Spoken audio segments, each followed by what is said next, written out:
Hey guys, welcome to this week 12 wrap up of our special 10th anniversary Blood, Sweat, and Beers season.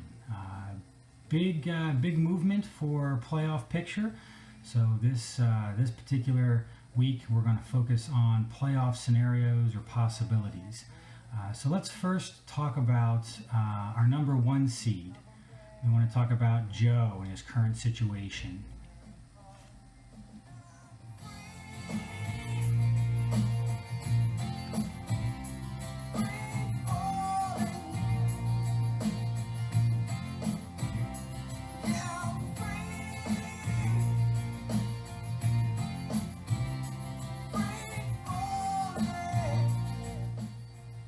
Couldn't have said it any better than the late, great Tom Petty himself. But by nature of Augustus Gloop losing, Joe is locked in as our number one seed. We already knew he was in the playoffs, but now he gets that first week off, which he might need. We'll have to see how the next week and then the playoffs progress. But so he's our number one seed. Oh, and before I go any further, read option. You're out. Your probability is 0. I just want to make sure I didn't forget that. I didn't want you to feel special, good or bad, but I did crunch the numbers, and you made it a whole lot easier, while others made it a whole lot easier this past weekend.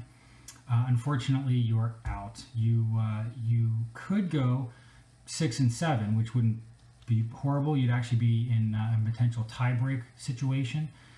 Fun Bunch and Orlando Thunder play each other, so one of them will also be 6 and 7. Unfortunately, if you go up against them, well, you end up losing. I think each one of those scenarios. Unfortunately, also we could end up with a three-way tie with Cool Breeze in there, and unfortunately, again, you end up losing because of either head-to-head matchups or points. So there's that. So the easy ones: read option. Pancho Villa, Flames, no surprise there. You guys, unfortunately, are statistically, mathematically, they say, eliminated. But don't give up hope. There might be something fun for the losers bracket. Second consolation ladder, I think they call it, because you can't say loser anymore, unfortunately. Anyway, so keep that in mind. So we go back, number one seed, Joe, locked in there. Our number 2 seed's pretty wide open because the number 2 seed is the winner of the East Division. Get to that in a second. Because the easier one again is Gloop, locked in at the number 3 seed. Even if you lost and went to 8 and 5, and Gloop goes to 8 and 5, I'm sorry, your Gloop goes Protocol goes to 8 and 5 to tie. Based on head to head, Gloop ends up winning that one. So you're locked into the number 3.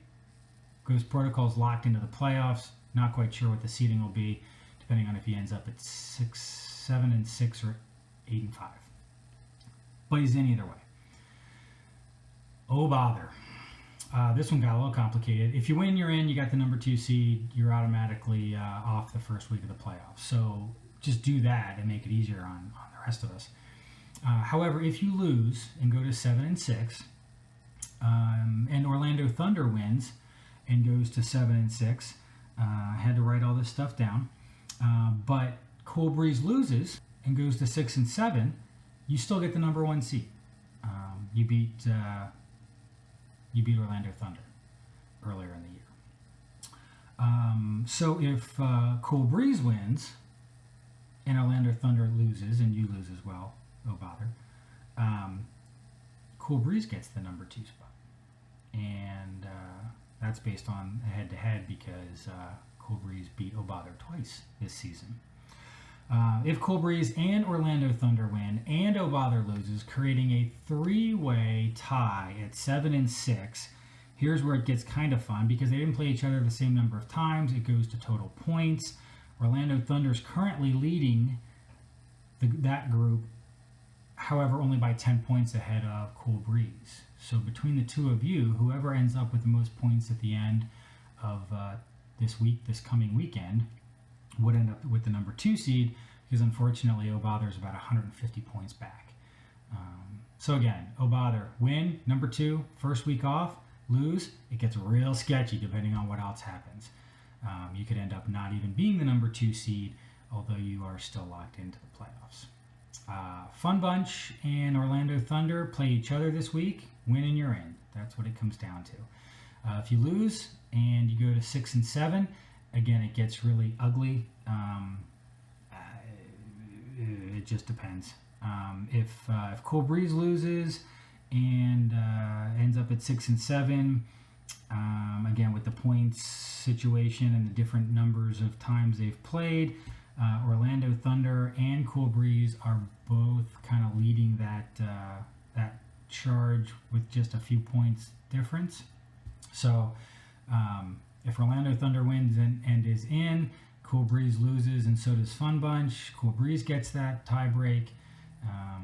It gets a little complicated with the 6 and 7 teams, but that's really what we're all fighting for here to get into the playoffs. So some of the games really matter this week, and some don't.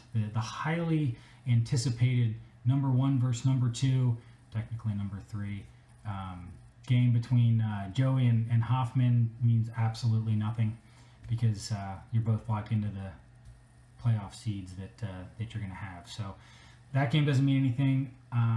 Poncho and Ghost Protocol doesn't mean much. Ghost Protocol, you're already in, and you're going to have to play the first week, so it just depends on who you play.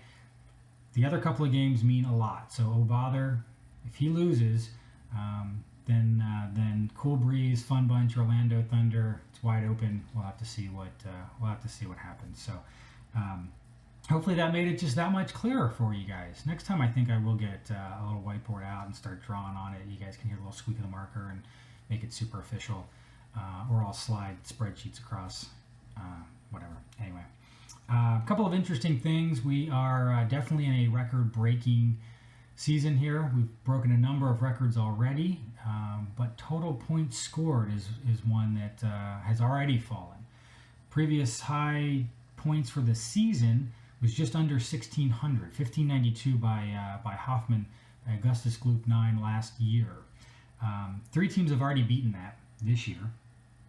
2 more are just about guaranteed to beat it, because Cool Breeze is only about 5 points away from it. Fun Bunch is only about 40 points away from that. So pretty well locked in to have at least half the league, 5, break that record. And then 2 that are very close. We got Ghost Protocol, Poncho. You guys are both under 100 points from beating that. So we could have 7 over that. And then Read Options 125 from it. Nathan, you're 147 from it. Flames doesn't really have much of a shot, but so instead of just one person breaking what was the previous high total points, it looks like we're going to have at least half the league. But Joey's going to be over 1,700 by the time this is all done, so we will absolutely have a new high for points scored. I also want to point out that John, you set a record as well for most points scored against you. Unfortunately, not one of those categories that you really want to be in, but previous high was 1,573 last year. Nathan had that honor. You will be well over 1,700 points scored against you, unfortunately, this year. So don't feel too bad at the end result. Your win-loss columns there, 1,700 points scored against you. That's pretty significant. That's pretty rough. And you didn't even have the 215-point game against you. That was this guy right here, unfortunately. So anyway, to wrap up, unfortunately, Read Option, Poncho Land, and Flames, you guys are missing the tournament, the main tournament. We'll see what happens with the other tournament. We've got Joe locked in at number 1, Hoffman locked in at number 3. We got Nathan, Ghost Protocol locked in to the playoffs, and then a couple other teams fighting for their playoff lives. So we do know that. We also know that Keith won't win the championship.